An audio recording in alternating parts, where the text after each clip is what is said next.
I'm Susan Einarsson, the director and producer of this documentary. This documentary is not unbiased. I am right in the middle of all of the action. I'd moved to this small town to enjoy a quiet life, and with the influx of activists and drug addicts and the mentally ill, that did not happen. I somehow became a vigilante, and with my background as a former news anchor and reporter, I knew this was an important story to tell, the story of the people who fought back. Low-income people in Maple Ridge have suffered special kinds of abuse because there are two powerful forces that strike down on people. One of them is the same austerity measures that we see everywhere, that we're denied housing, picked on by bylaw, denied enough income to live. But then the additional thing in Maple Ridge is that people are also faced by a force called vigilantes.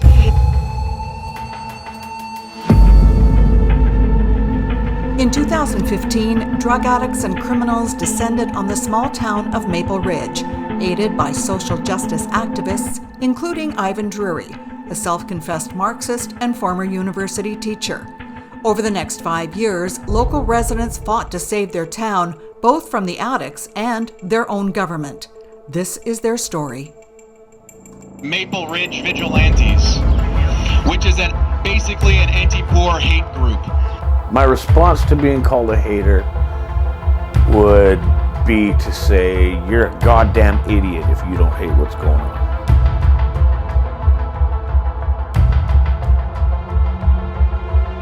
I used to be an addict. I used to be homeless. Be willing to defend yourself, because that's the next stage of the game. Tent City itself is costing us around $3 million a year.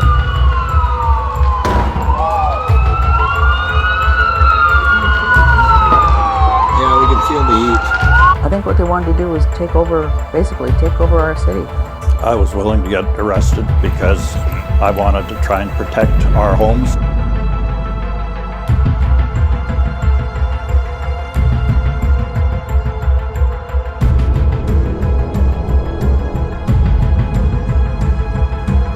How can you live your life if you don't stand up for yourself?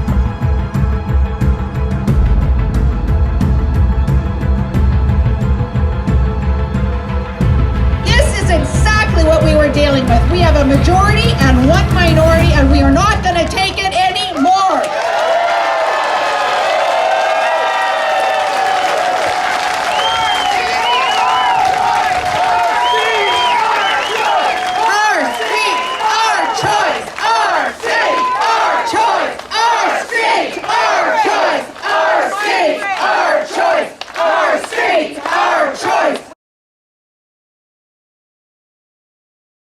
Jesse Stretch is my name, and for a living, well, I own Golden Ears Auto Service in Maple Ridge and act for television and film. I get a lot of biker, Viking kind of like roles, though, mainly. It was quite neighborly when I first moved here. It's grown for me because I feel closer to my neighbors. We have this feeling that we really got to keep an eye on each other's backs and backyards. Shortly after my girlfriend moved here with her 2 children, we had gone to Horseman's Park, which is not far from here, and I discovered a bunch of needles that had been left laying around. And at the time, I didn't really know who I would attribute it to. It clearly was drug paraphernalia. Not steroids or diabetics, like some asses will make you think. It's an attempt to hook up the homeless with, and the people in our shelter with needles being left around. And the fact of the matter is, the homeless that are in our shelter have a safe, dry, warm place to be able to take care of their health care needs, which includes fixing.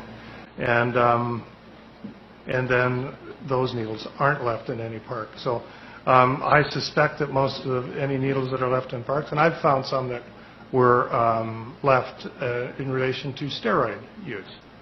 Fraser Health has also said very plainly that after an hour or two, they're not a healthcare risk.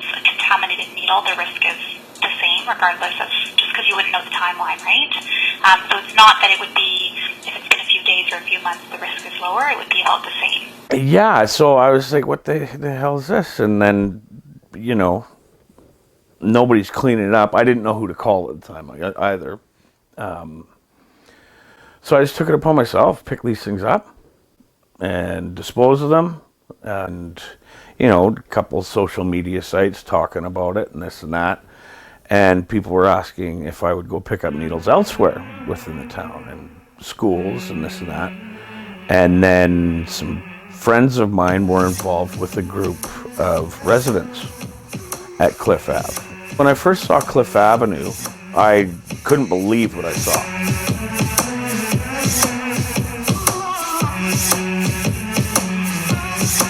My heart broke for those people that were permanent residents of Cliff Avenue. Their stuff's going missing, there's people defecating in their yards, the mess, the fights, the constant ambulance traffic, fire traffic. My name's Ricky Armstrong. I'm 67 years old, and I've lived in my house in Maple Ridge for 31 years. Life for me in Maple Ridge was, I thought, pretty good. I really enjoy the community. I thought it was a good family-oriented city to be living in. I have 3 children, so having their safety and family environment is important to me. I knew trouble was coming. I started seeing it on the streets.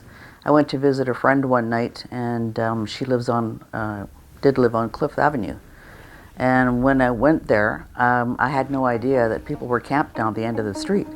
When I came around the corner and saw them all lined up against the fence, I was horrified because they were pretty, to me, scary, intimidating looking crew of people, to the point where I wouldn't park my vehicles there. I went home instead of visiting. These people are camped out basically in their front yards. And you think you've got, you know, your home and you're secure, you lock the door, everything should be fine. But that's not the case. The controversial homeless camp opened exactly a year ago today. Over several weeks, the tent city grew, and so did the conflict with neighbors. Last year was the worst year of our lives. The threats, the intimidation, the swinging of golf clubs and sticks and stuff like that. My name is Joe Fiss. I'm 38 and I've lived in Maple Ridge for almost 8 years. Activists that I've observed in Maple Ridge have been very hostile. But when we have haters like these guys, the ones that come over and they hear knowledge and facts and how they're being lied to and mistreated, but they're going along like sheeple, just following the herd. I don't want to hear from the bigots, and I don't want to hear from the haters, because you're just ignorant fucks. That's all you are. Go home! You ain't got no fucking likers here. You're fucking unwelcome. There is a rumor that the vigilantes hate the homeless, but it's so untrue. I used to be an addict. I used to be homeless. The only thing that I've seen from activists is they've helped the next needle in their arm. I've had multiple years in drug addiction, and it slowly was taking my life. And I got to the point where I had to hit rock bottom. I had to lose completely everything to be able to gain something. And I just sat there one day and I was just like, I'm either going to die or I have to find a reason to live. And I chose treatment and went to AA right after, and I've almost got 8 years now. These people are dying left and right on park benches, in tents, in bushes, on couches, everywhere. That's not acceptable.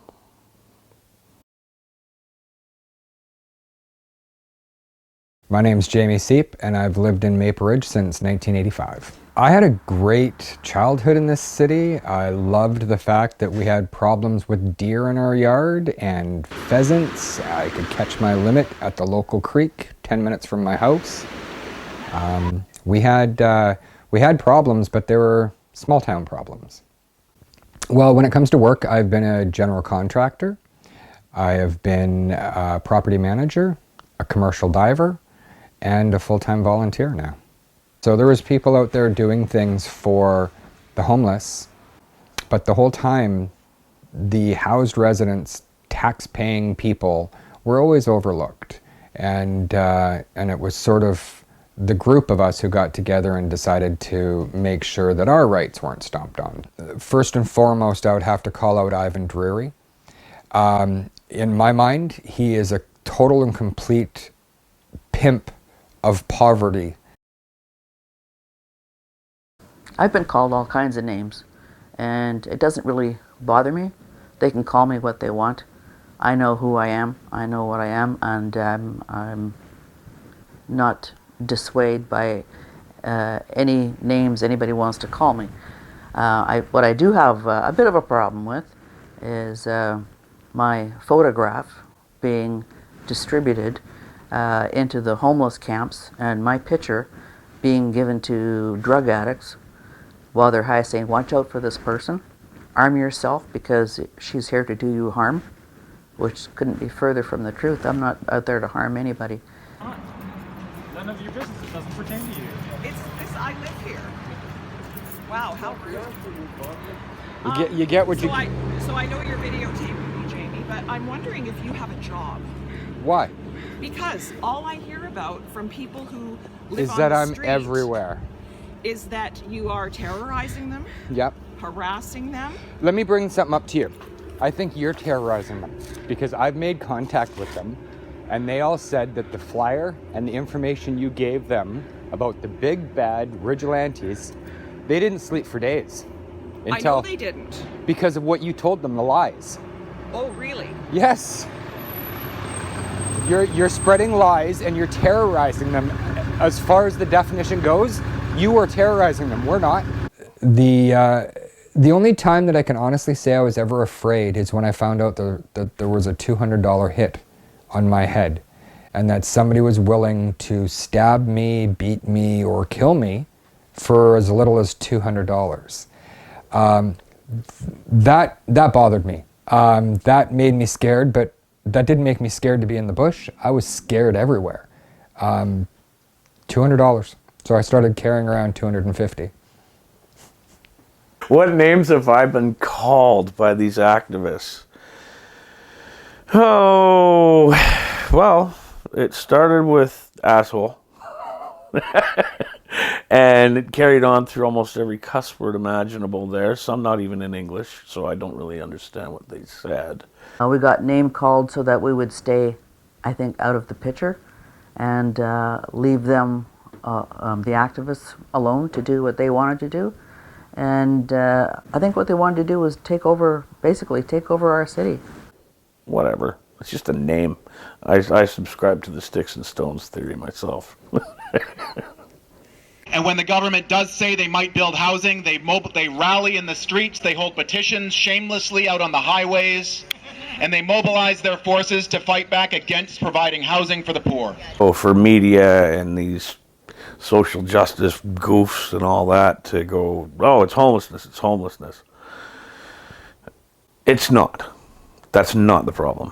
That's a symptom. Whether it be poverty, mental illness, drug addiction, you know, there's a variety of things that can cause homelessness. These activists are not poor people themselves. They have wealth, they have properties, and they are, in my opinion, just scamming. 2 weeks ago in Maple Ridge, low-income people from the Rain City shelter, people who've been hiding out in the bushes all around town, and some people who used to be in tent cities and are now in social housing, got together and organized Anita Place Tent City. The property the tent city ended up being on was a very green, lush piece of property. It was going to be a park. It was fenced off to be a park. And the day that tent city took it over, they ran down from the sleep shop and climbed over the fence, cut the locks, and there they were. And they were allowed to stay there. I have a problem with that. We're the street population of Maple Ridge. We reside at Anita Place. We are the family of humanity, and we're in your face. With the lawless addicts that are going around in the streets right now, there's no breathing room here.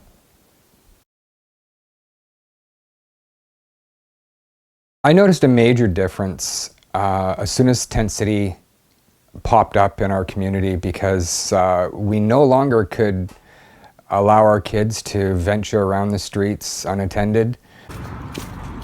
Hey brother, we've had this conversation a bunch of times. Yeah. Can't be doing that shit here. Do you understand me? Yeah. You have to clean that up right now and get out of here. Yeah, I am, yeah.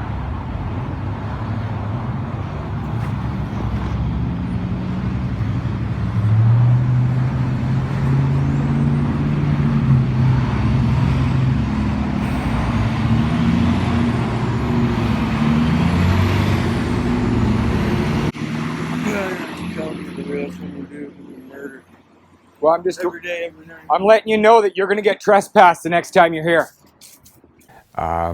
We worried about our seniors and our parents who were getting mugged and assaulted on main roads in the center of our city. And then we slowly started noticing things just vanishing. If it wasn't nailed down, sometime throughout the night, sometimes even during the day, it would just go missing. I have vehicles in my yard that were broken into constantly, and things going missing out of my yard, and just an uncomfortable, uneasy feeling. It wasn't the neighborhood that I moved into. There are addicted and mentally ill people in this town that are bloody dangerous, and nothing's being done about it. They have their own hierarchy in Tent City. There is a mayor, and there is a police chief, and there is an enforcer, and there's a pharmacist. And if you mess with any one of these people, you will be put back into your place right quick. I'm Chris Bosley, and I'm proud to stand with the residents of Anita Place, Tent City, and Maple Ridge. Thank you, Chris.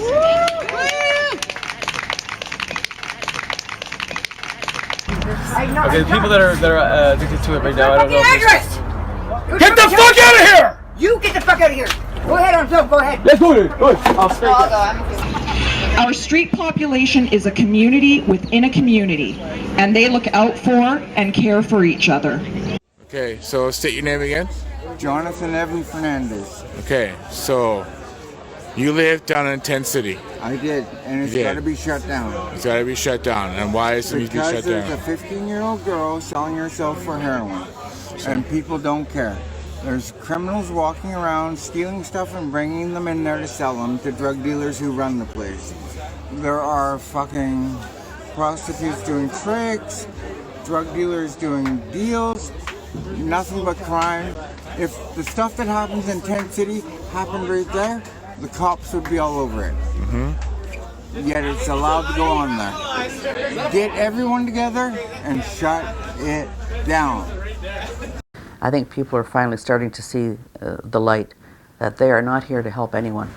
It's a shame that it's had such a negative impact on the town, on the businesses, on the residents, and it has done absolutely nothing for mentally ill or drug addicted people who just end up being pawns for these people. When they refuse to decriminalize drugs, they're saying it's too risky, it's too controversial to stop people from overdosing in the street. That's the language that vigilantes speak. The kind of enabler that I think wants people to stay addicted are the ones that are either profiting financially or gaining some notoriety by being a champion for the addicts. I've been into the tent cities hundreds of times. I've been in and out of there all of the time. I never looked at the front gate as an obstacle. I had a lot of people who were like, I need my bike back. It's my child's bike. We had a high-end specialty wheelchair that was stolen for a person with disabilities. How do you manage to walk into a place, find the stolen goods, and walk out with those stolen goods and return them? How does that happen? Balls of steel. Basically speaking, you can't be timid.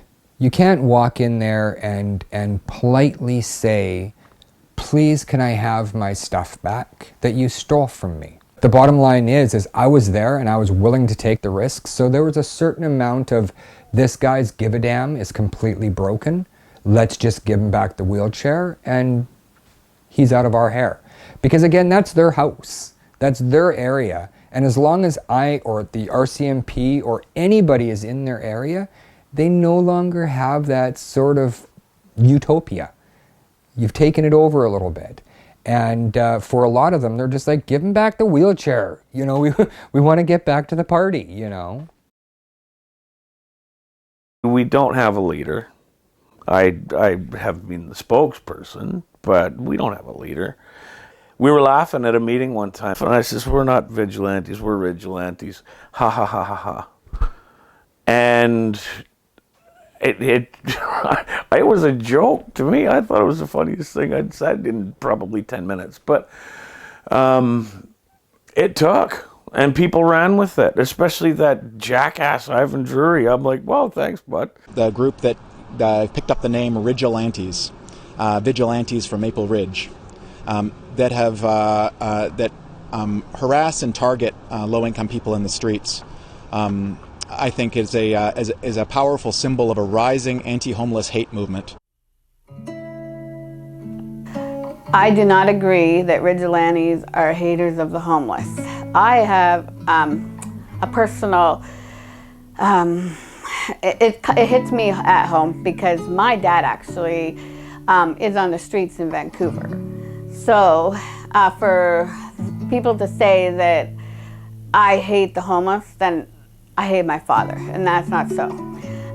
It's just, I don't believe what they're doing is right. They just go from shelter to shelter, from, you know, Oppenheimer Park to our park at Anita's Place, Tent City. It's all the same. I had conversations with Ivan, and that's actually where I turned totally from believing that he was helping the homeless to believing he was hindering them, because that's the first conversation I had with him. It was 45 minutes long, and I took out of that, I asked him if it was okay, would he believe that it's okay for these people to steal. And his thing is, well, they only steal from Walmart. It's a big corporation. They can suck it up. I says, oh, well, that's not what I know. They steal, like, what about a working man? His tools in the back of his truck go missing. He wants to go to work in the morning and cannot go to work. I said, so it's not just Walmart. And even if it is Walmart, I said, it doesn't, they don't just suck it up. Walmart raises the prices.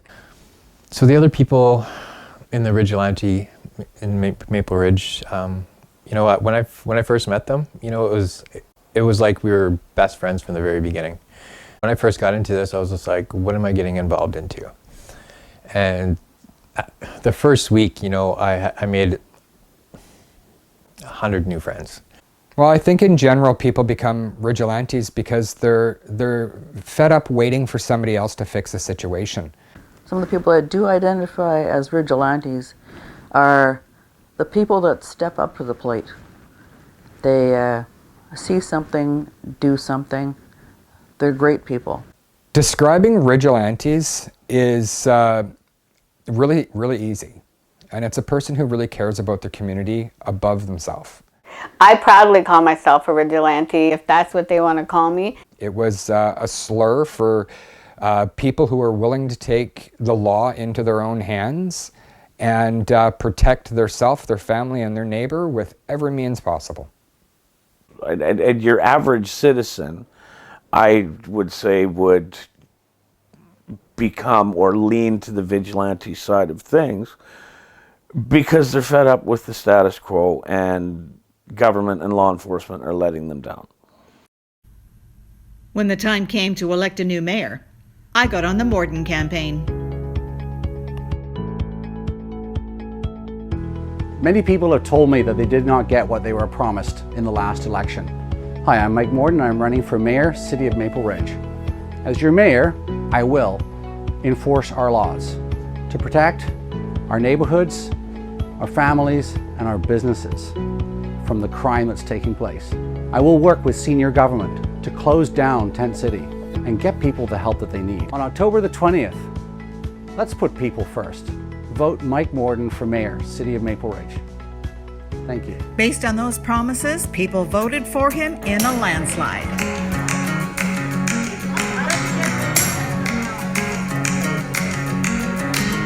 I've been in a lot of campaigns, but I've never seen a better team effort.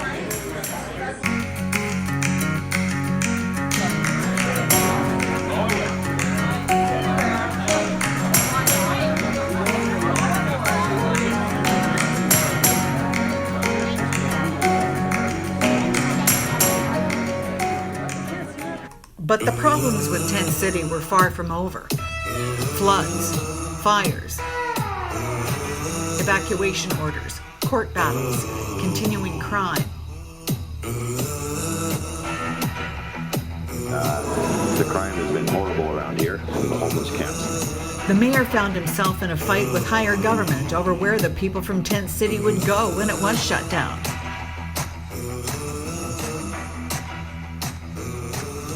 I did an exclusive online interview with him.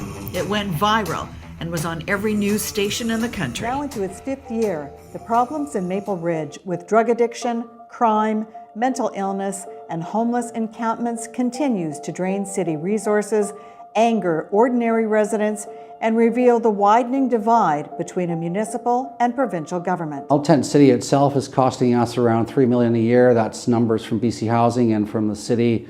In our own Tent City right now, there's over 800 crime files in less than 2 years. We were working our way through a fire order. There had already been 6 fires, and then in a 48-hour window, we had 3 fires along with propane tank explosions. The property that Tent City ended up being on was a very green, lush piece of property. It was going to be a park. What did it look like when they left? When they left, it was a cesspool.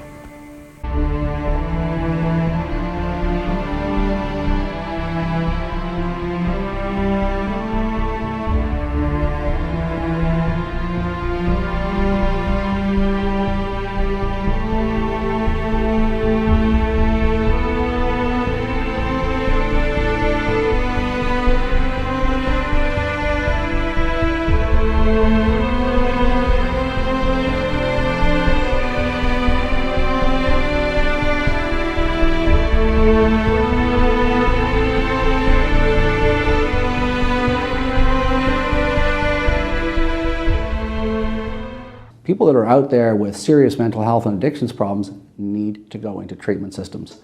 The Minister of Housing has determined that she's going to impose a forced solution of housing that the community has very clearly stated they don't want. The public didn't want low barrier shelters in their neighborhoods for a damn good reason.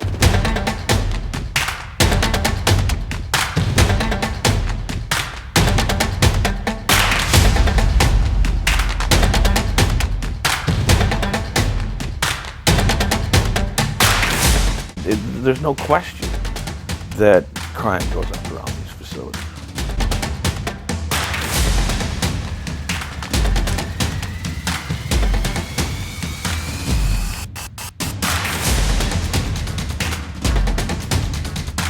You're allowed to bring in stolen stuff. You're allowed to do drugs. You're allowed to sell drugs. You're allowed to basically have a lawless place to live.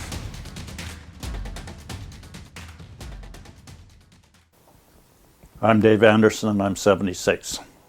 When I retired, I was working in a cedar sawmill. Before that, I drove garbage truck for Burnaby. And that was about all my jobs in my lifetime. I live in Rosewood Cottage, right next door to, I call it Shit Rat Village, modular homes for the drug addicts. I am Michael Walkie and I am 71 years old. Yeah, I've lived in Maple Ridge almost all my life and just a local kid, you know. And I thought when I moved into the seniors place, I was going to be all right there. No, not so. After hearing the seniors and how scared they were, I honestly felt like it was my obligation and everybody's obligation to stand up for their rights. The low barrier housing complex on Royal Crescent has had a very derogatory effect on the seniors. There was a beautiful home there, a Salem family home. Beautiful piece of property, right in between 2 seniors housing. The provincial government had decided, Minister of Housing, that that house was going to be torn down, ripped out of there, thrown away, and buildings or modulars were going to be put in there to house the drug addicts, right beside seniors housing, without any input from the area at all. And this housing had to be right in the middle of town, so it was convenient. Not for seniors, just convenient for the drug addicts so they could get to and from easier. Not only were they trying to get rid of a building, but they were trying to replace it with module housing that would be filled with drug-addicted people who were living at Tent City, who had been causing the majority of the problems in the community that I knew of. BC Housing snuck it in, didn't tell any of the neighbors what they were doing with the property. They were putting up the blue fencing around the property to fence it off, and I thought, I'll either go in there now or I go home. And I know if I went home, I wouldn't be very happy with myself. When I set up my protest camp there was one older fellow. I saw him come out of the building with his walker, and it must have taken him a half an hour to get into the lot where I was. And he stood in front of me, put his hand out to shake my hand, and he was crying. And he says, "Thank you for trying to help us." Broke my heart. Local people were there to protest, and then we took over when they were given the injunction to leave. So we set up a picket line there, a protest line, and 3 of us got involved, and we stayed there days and days until we got pulled out by the RCMP. I was willing to get arrested because I wanted to try and protect our homes and our residents in Rosewood and the neighbors around here. Somebody had to stand up. I was willing to get arrested and stand up for what I believe, because you have to, at some points, that's what it takes to, like, you can't back down from people. It's like the schoolyard bully taking your lunch. I didn't let them have it then, and I'm not going to let them bully me now. I was protesting a drug facility moving in right next to me, with a daycare right there on the corner, you know, and another seniors building right beside that. It was a long day, the day we got arrested. And then what was there, 6 cop cars there? And they kept threatening us, and we just kept sitting in our spot, and we're not leaving. And they put me in the back seat of this car with no open windows, and it was hot, a real hot day. And I kept telling the cop, I'm going to pass out, I can't breathe. So finally he opened the window down about this far. I was in tears when I saw them arrest Dave and Mike and Tina. The RCMP didn't want to be there. They didn't want to arrest the seniors. And like I say, I should have gone with them. I feel bad because I didn't go with them. Per that court order, you move to a space that is 50 meters away from this entryway or across the street. So he's going to have to run over top of us. Well, that is not going to happen today. We're not moving. Okay. Then at this point, all 3 of you are under arrest for breaching your court order. Okay. We're going to ask that you come with us. Yeah. Okay. I don't need to put handcuffs on you, but cooperative. Let's just I would like Global TV here to see this. Okay, well, right now you're under arrest. We're going to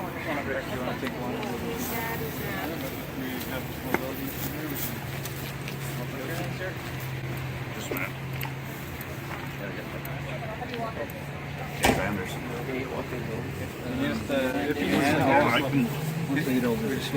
I don't care if I fall or not. I am. No, don't care about me. There's no reason why we wouldn't.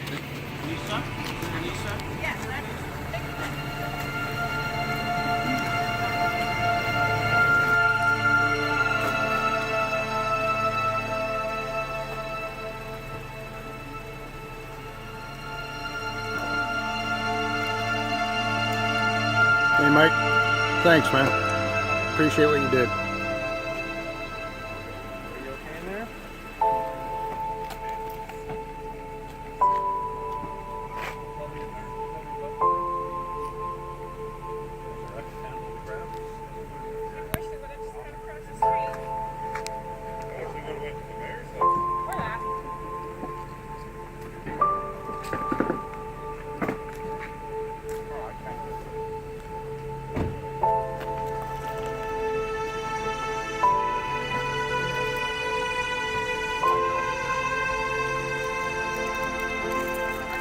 They took us right down to the jail, into the lockup, locked the doors, fingerprinted us. They were charged. They dropped the charges, but we were charged. I was charged on my 71st birthday. It was Mike, the old fellow, it was his birthday that day. What I found out later is that the RCMP, when they got him, they put them in cells. And then the RCMP were standing saying happy birthday to him outside his cell.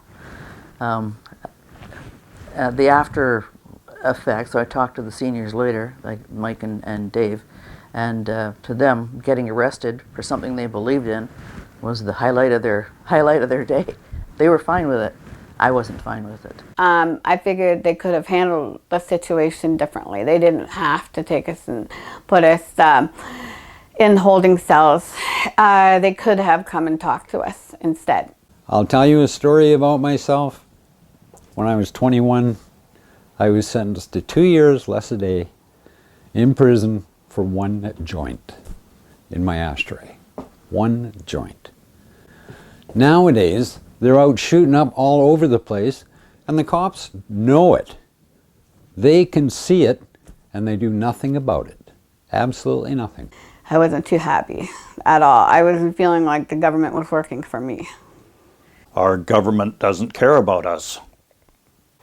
The seniors that were arrested lived directly next door.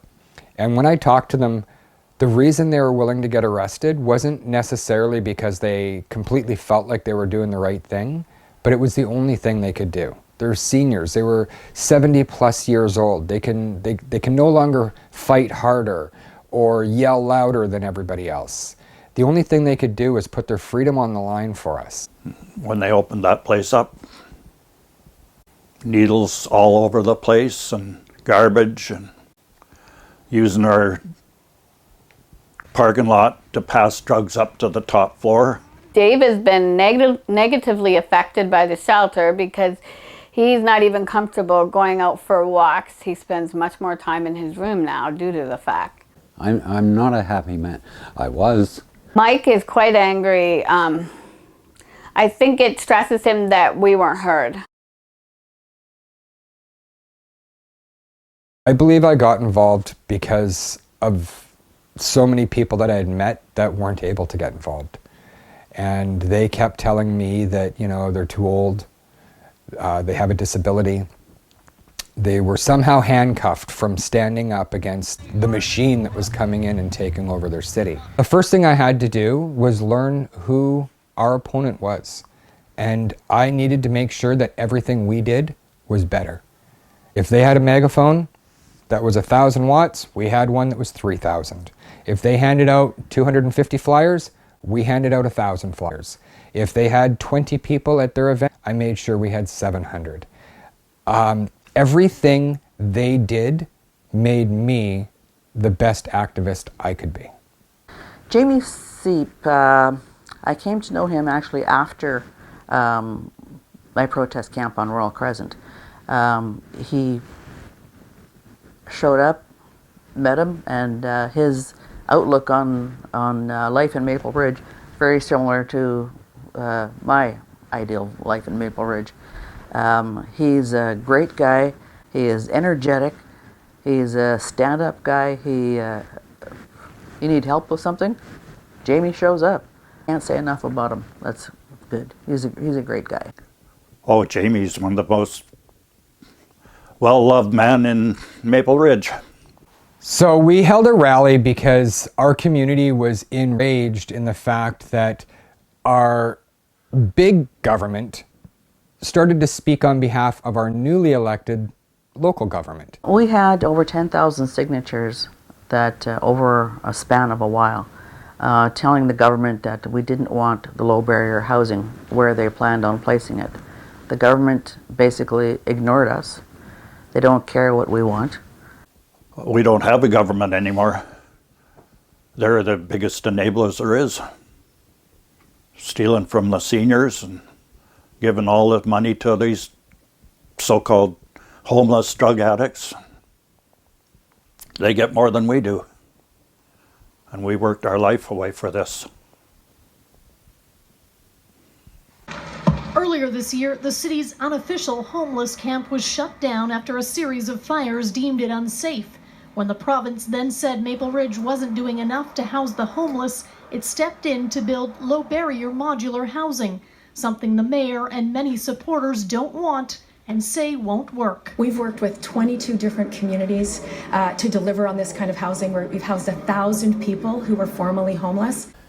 Low-income barrier housing put into our cities, with the government telling us it's the best idea, it's the only way to work. We have wraparound services, we see beautiful things coming from this, and then they post fake success stories from addicts that moved into these places just for us to go out and the next site that we clean up bump into their success story. They no longer live in these modulars. Our biggest message with the Our City, Our Choice rally was that you cannot pretend like you do not hear what we're saying. Our city, our choice! Our city, our choice! Our city, our choice!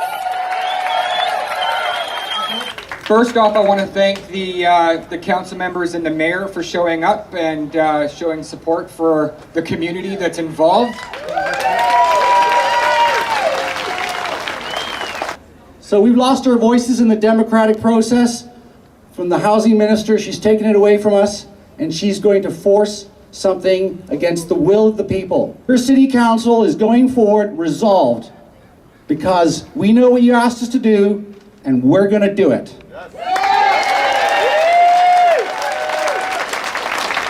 city, our choice! Our city, our choice! Our city, our choice! I'm small and mighty. I might only be 4'5", but I don't back down. I stand my ground. So we're down here because on the Facebook site we've got many concerned citizens. In this area there's been fires 5 nights in a row. We've come down here, we've teared apart a camp. There's lighter fluid, government mail, needles, syringes. Walked in a battle with the province over how to house its most vulnerable. Months after the local homeless camp was shut down over a rash of fires, the city says more encampments are now popping up and garbage is piling up. As Kristen Robinson reports, with fears more fires could be sparked near homes, some residents are taking matters into their own hands. Watch your step. Here, clean this up. Maple Ridge residents taking back the forest around their homes. One of the fires was here and here.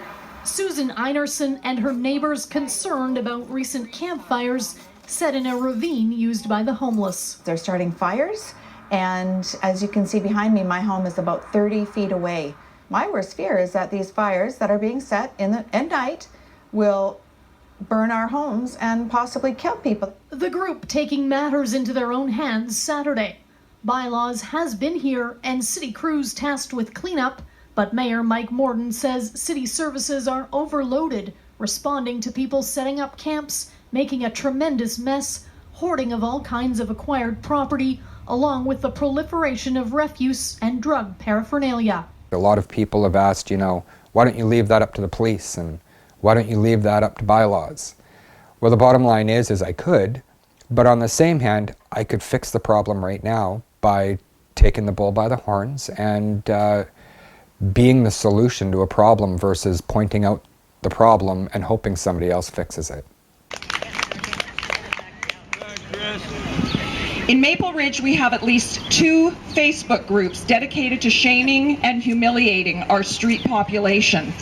Protecting Maple Ridge and Concerned Citizens of Maple Ridge, standing up for a better community. No. A few of us have had enough of the intolerance and hatred perpetrated by these groups, and we have chosen to stand up in support of our street population, and in so doing have become targets of these groups ourselves. We've used social media to our advantage as much as possible. We started a page called Lost, Found, and Stolen, Crime Watch, Protecting Maple Ridge, Concerned Citizens of Maple Ridge. We have one album that's specifically for identifying our local most wanteds. Social media was very important. It got our message out and gathered our forces also through social media, through our different Facebook groups. We've been called all kinds of names, some of our groups. Some of us are idiots, and some of us are fantastic people. You know, like with any large group, you're going to get that mix, and it's good.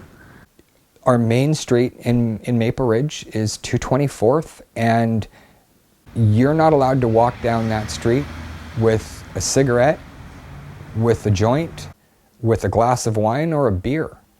However, you're allowed to sit out in front of the bank with 2 needles sticking out of your arm, and that's fine. You're allowed to defecate on the sidewalk, and that's fine. And you're allowed to urinate wherever you might need, steal, rob, and that's fine. And one of our biggest problems is that there seems to be 2 separate sets of laws. One's for people who will listen to the law and obey by it, and the other set of laws for people who don't care about laws. There's a guy that I used to go to treatment with, and I've seen him in the grocery store, and he's not doing too well. And I just asked him, I was like, when is enough is enough? You know, like, when are you coming back? And he said, hopefully soon. He said, it's getting pretty bad out there. And I was like, what's the worst that's happened? And he said, he pulled his hoodie back and he's missing an ear. So, and he said there's about 7 other people missing an ear in Maple Ridge. And there's a guy that was paid to come here and cut people's ears off. So, you know, it's kind of scary because that kind of stuff never hits the news because it's not, until one of them winds up dead, they're still not going to find out why he's missing an ear because no one else is going to say anything because they want their ear too. But those are the kind of scary things that no one really hears about Maple Ridge until you've seen it firsthand. And when I seen his missing ear, I was like, man, you gotta get help. And I asked him if there was somebody that I maybe would bump into outside, and he said no, if he wants to find you, he'll find you. One night I was at a council meeting, and Ivan Drury had just been arrested. I believe so. Good luck. Because if you want to, you can probably say photograph. I'm going to do it. So he was in the cells, and standing outside at the council meeting, you can see the air vent is right there, and apparently those vents you can hear down to the cell. So that I wonder if he can hear me. So I just went over to the air vent and I told him, Ivan, we don't want you here in Maple Ridge. This isn't the place for you.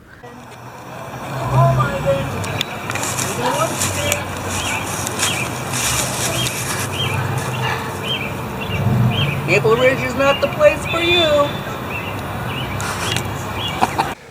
Well, the actions I've taken to support the city include cleaning ravines and waterways, green belts, center of town.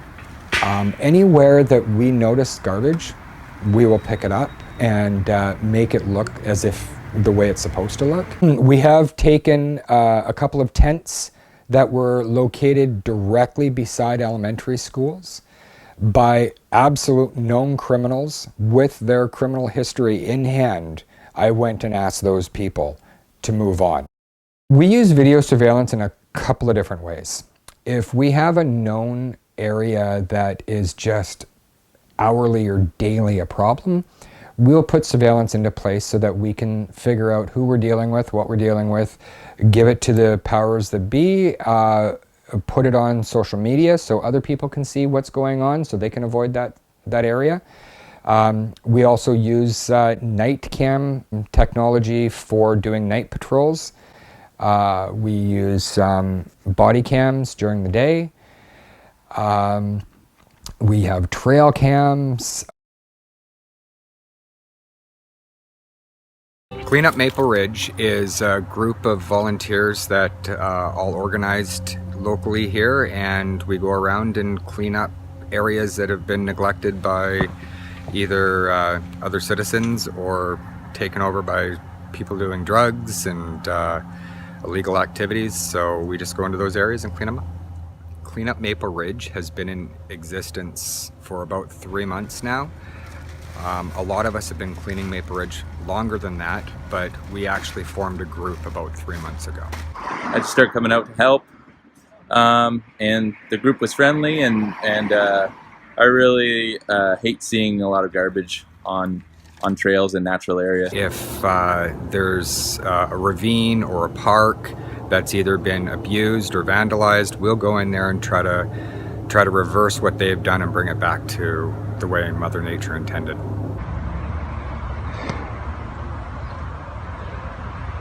That's what it should be.